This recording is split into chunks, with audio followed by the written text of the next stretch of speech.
Sahabat Rima Surgawi, pernahkah kita merasa lelah, tapi bukan di tubuh, melainkan dalam jiwa? Segalanya tampak berjalan, hidup tetap bergerak, rutinitas tidak berhenti.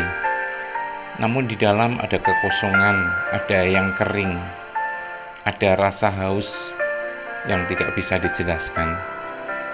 Bukan haus karena air, bukan lapar karena makanan, tetapi ada sesuatu yang hilang dan semakin dikejar, semakin tidak terisi.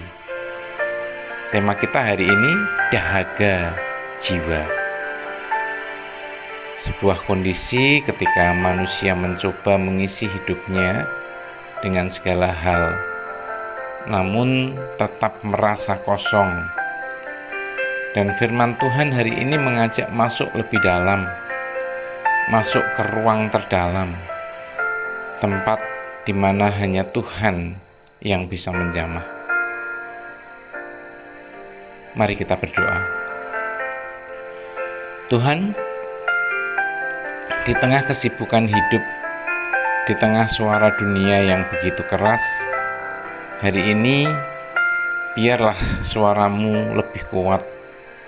Lembutkan hati yang mulai keras, bangunkan jiwa yang mulai kering, pulihkan kembali kepekaan roh yang mulai tumpul, hancurkan setiap kesombongan yang menutup telinga terhadap kebenaran, dan tarik kami ya Tuhan masuk lebih dalam kehadirat-Mu. Dan biarlah firman-Mu tidak hanya terdengar, tetapi menembus dan mengubahkan. Dalam nama Tuhan Yesus kami berdoa. Amin. Firman Tuhan malam hari ini terambil dari Mazmur pasal 63 ayat 2. Mazmur 63 ayat 2. Ya Allah, Engkaulah Allahku. Aku mencari Engkau, jiwaku haus kepadamu, tubuhku rindu kepadamu, seperti tanah yang kering dan tandus, tiada berair. Sekali lagi, ya Allah, Engkaulah Allahku, aku mencari Engkau, jiwaku haus kepadamu, tubuhku rindu kepadamu, seperti tanah yang kering dan tandus, tiada berair. Sahabat Rima Surgawi, ada haus yang tidak bisa dijelaskan oleh dunia. Tidak semua rasa haus bisa diselesaikan dengan minum. Tidak semua kekosongan bisa diisi dengan kesibukan. Ada haus yang tetap ada meski hidup terlihat baik-baik saja. Punya pekerjaan, punya keluarga, punya pencapaian, punya pengakuan, tetapi tetap kosong. Dan yang lebih berbahaya, kekosongan itu sering disembunyikan dengan senyum. Mengapa? Karena jiwa tidak bisa diisi dengan dunia. Dunia hanya memberi kesenangan, tetapi bukan memberi kepuasan. Kesenangan itu sementara, cepat hilang, dan selalu menuntut lebih. Itulah sebabnya manusia terus mengejar tanpa pernah merasa selesai. Dan Daud mengerti itu. Di padang gurun, dalam kondisi terancam, tanpa kenyamanan, yang dia rindukan bukan perlindungan, bukan makanan, bukan keselamatan fisik, tetapi Tuhan. Ini aneh bagi logika manusia, namun ini merupakan kebenaran rohani. Karena jiwa tahu apa yang sebenarnya dibutuhkan. Pertanyaannya hari ini, masihkah jiwa kita peka atau sudah tertipu oleh dunia? Jiwa diciptakan untuk Tuhan, bukan untuk dunia. Sahabat Rema Surgawi, dengar baik-baik ini. Jiwa manusia tidak netral. Jiwa memiliki arah, jiwa memiliki tujuan, dan tujuan itu adalah Tuhan. Artinya, ketika jiwa tidak menuju Tuhan, ia pasti tersesat. Ketika jiwa mencoba dipuaskan dengan hal lain, yang terjadi bukan kepenuhan, tetapi kelelahan. Kelelahan yang tidak terlihat, kelelahan batin, kelelahan yang membuat hidup terasa berat tanpa alasan yang jelas. Itulah sebabnya semakin mengejar dunia, semakin lelah, semakin mendapatkan, semakin merasa kurang, semakin naik, semakin takut kehilangan. Mengapa?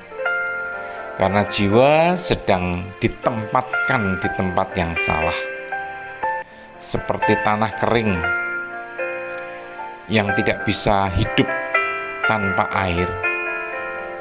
Tidak peduli seberapa bagus tanah itu, tanpa air tetaplah tanah yang mati. Demikian juga dengan jiwa, tidak bisa hidup tanpa hadirat Tuhan. Jadi masalahnya bukan karena kurang berkat, tetapi salah sumber. Hari ini mau terus bertahan dalam kekeringan, atau kita mulai mencari sumber air yang benar? Masalah terbesar bukan kekurangan, tetapi kehilangan hadirat Tuhan. Sahabat Rema Surgawi, banyak orang berpikir masalah hidup adalah masalah kekurangan. Kurang uang, kurang kesempatan, kurang relasi, kurang keberuntungan. Tidak, bukan itu. Masalah terbesar adalah kehilangan hadirat Tuhan. Karena tanpa hadirat, semua yang dimiliki tidak pernah cukup. Dan dengan hadirat Tuhan, yang sedikit pun menjadi cukup. Daud tidak berkata, "Tuhan, aku butuh jalan keluar." Tapi Daud berkata, "Aku butuh Engkau." Ini beda, sangat beda. Karena banyak orang mencari tangan Tuhan, tetapi bukan wajah Tuhan. Mencari pertolongan Tuhan, tetapi bukan hubungan.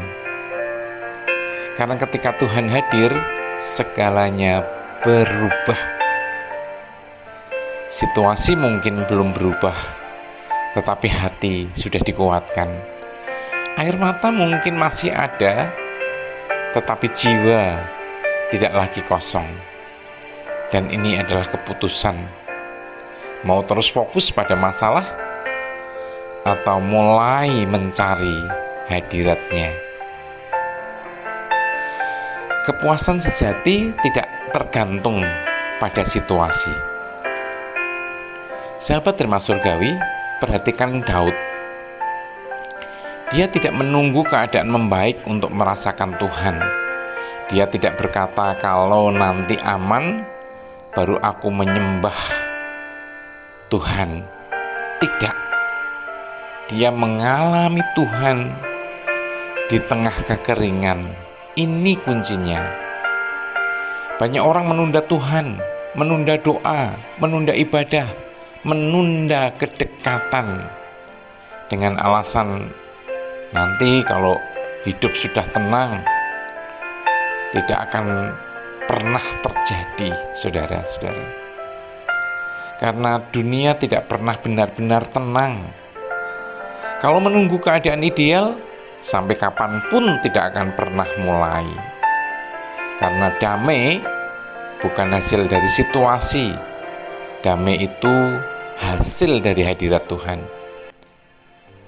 Daud menemukan kepuasan bukan karena keadaan berubah, tetapi karena hatinya tertuju kepada Tuhan. Jadi hari ini Jangan tunggu situasi berubah. Mulai sekarang, dekatlah dengan Tuhan saat ini. Carilah Tuhan detik ini. Kedekatan dengan Tuhan bukan otomatis, tetapi dicari. Sahabat Rema Surgawi, Daud berkata, "Aku mencari Engkau." Artinya ada usaha, ada kerinduan, ada keputusan. Ini adalah aktif, bukan pasif. Tuhan dekat, tetapi tidak dipaksakan. Tuhan tersedia, tetapi tidak dipaksakan untuk masuk. Banyak orang ingin merasakan Tuhan tanpa mencari Tuhan.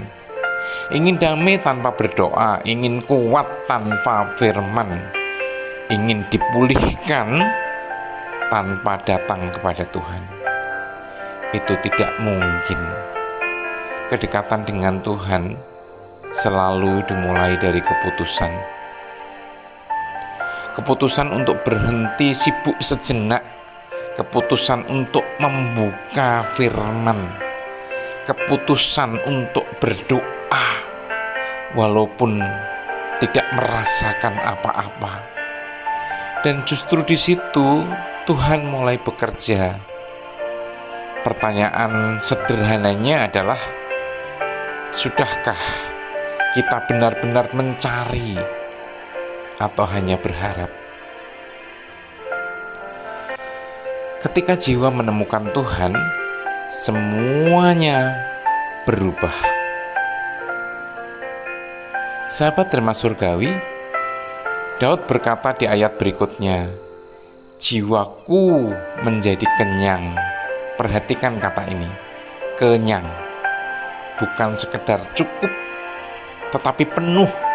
Tidak lagi kekurangan, tidak lagi mencari ke sana kemari. Ini yang dunia tidak bisa beri. Dunia memberi cukup, tapi tidak pernah memuaskan.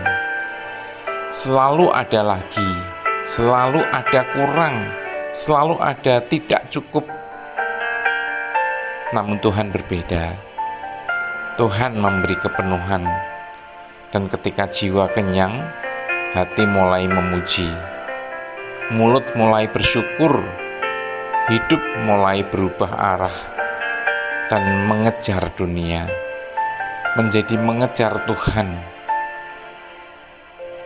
Dari mengejar dunia menjadi mengejar Tuhan, dari gelisah menjadi tenang, dari kosong menjadi penuh. Ini bukan teori, ini pengalaman nyata. Dan ini tersedia hari ini, saat ini, detik ini.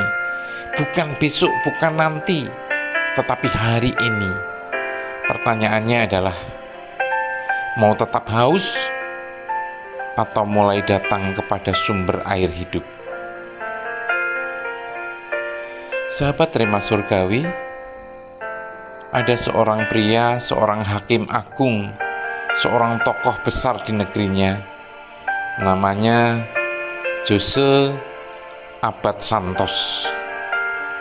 Hidupnya terhormat, punya kedudukan tinggi, dihormati banyak orang. Namun hidup yang terlihat kokoh itu tiba-tiba diguncang oleh sejarah. Saat Perang Dunia Kedua melanda, Jepang menduduki Filipina. Segalanya berubah. Hukum tidak lagi berkuasa, kebenaran diputar balikkan. Orang-orang mulai takut. Banyak yang menyerah, banyak yang memilih aman, banyak yang berkompromi.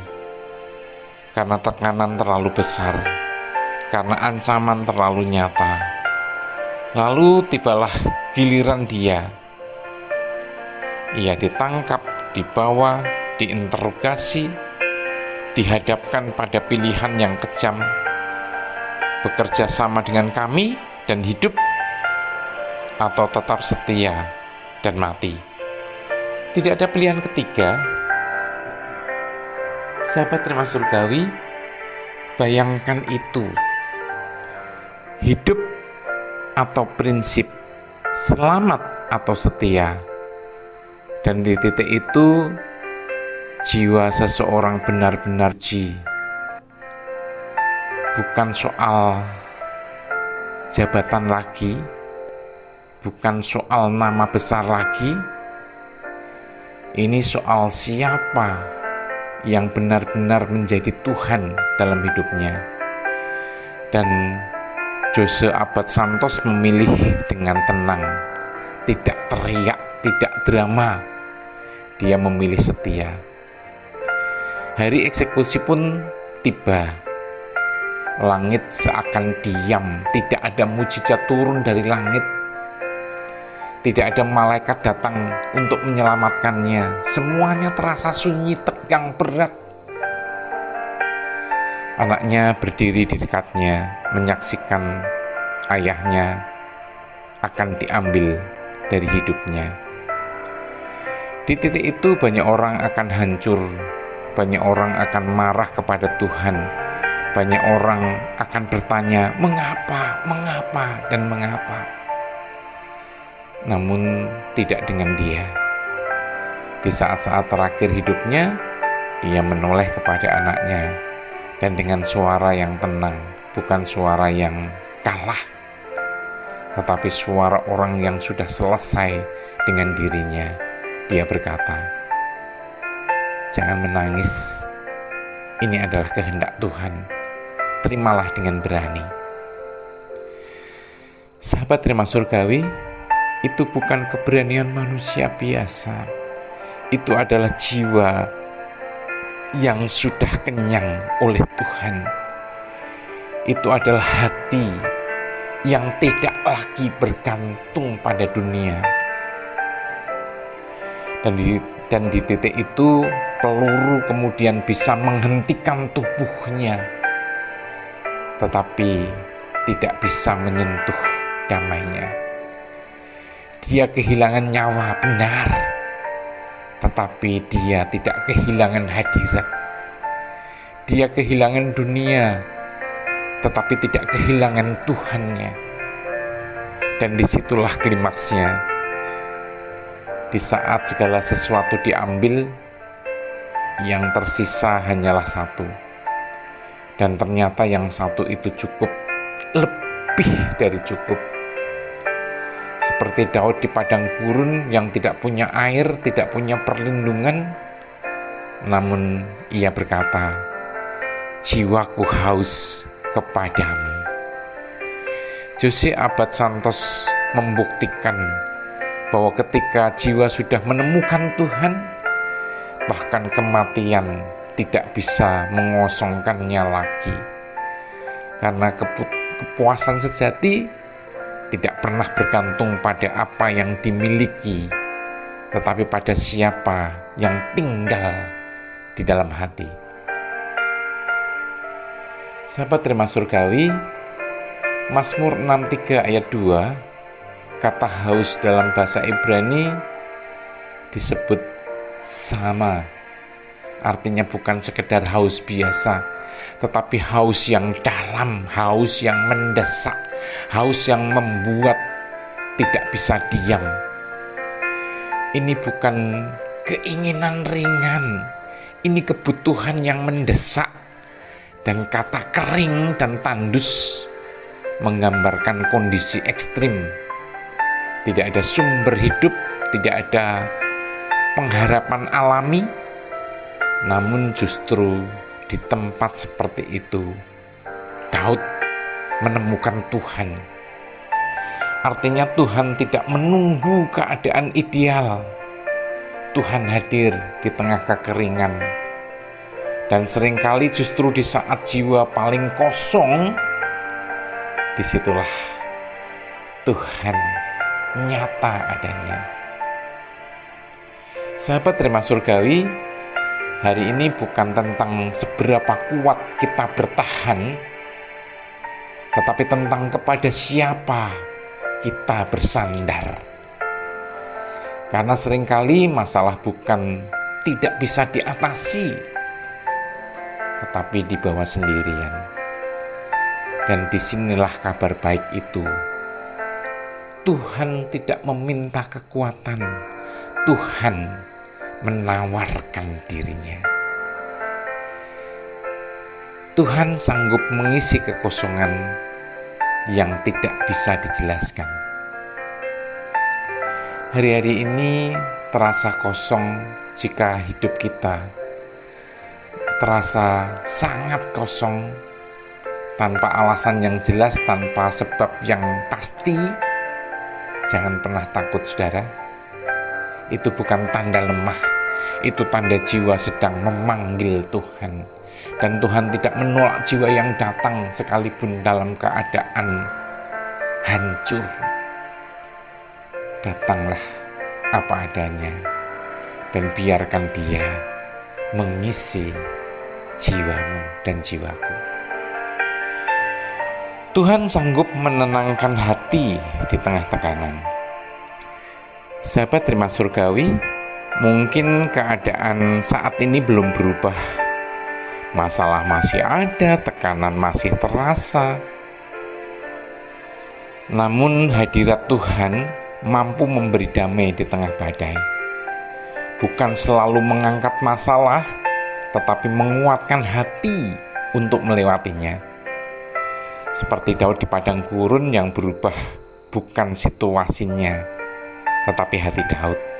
Dan itu cukup untuk membuatnya bertahan.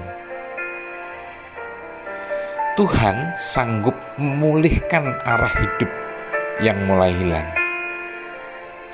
Sahabat Rema Surgawi, saat hidup terasa tidak jelas, saat arah mulai kabur, saat hati mulai jauh, Tuhan tidak jauh kok. Dia tetap dekat. Bukan menunggu sempurna, tetapi menunggu kita untuk kembali kepadanya. Dan satu langkah kecil mendekat cukup untuk membuka jalan pemulihan dengan Tuhan. Tuhan sanggup memberi kekuatan untuk tetap setia. Sahabat Rema Surgawi, kesetiaan itu memang berat, terutama saat tidak ada jalan keluarnya. Namun seperti Jose Abad Santos, kekuatan untuk tetap berdiri tidak datang dari dirinya sendiri, tetapi dari Tuhan yang tinggal di dalamnya. Dan ketika Tuhan menjadi kekuatannya, kesetiaan bukan lagi beban, tetapi bukti kasih. Tuhan sanggup memberi kepuasan yang tidak tergantung keadaan.